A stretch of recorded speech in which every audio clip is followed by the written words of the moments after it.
Pagkagsabatayamin namin kakapsat, aldaw iti Sabado.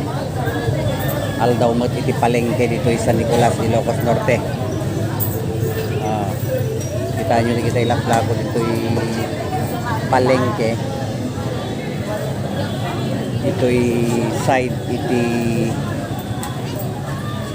public market na dito abay lang iti dalan kakapsat. Kada Saturday lang agagla ko dito kanayon.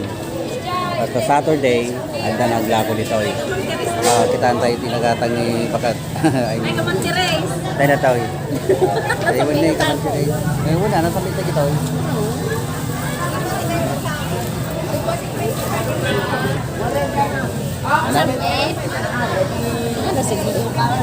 kaya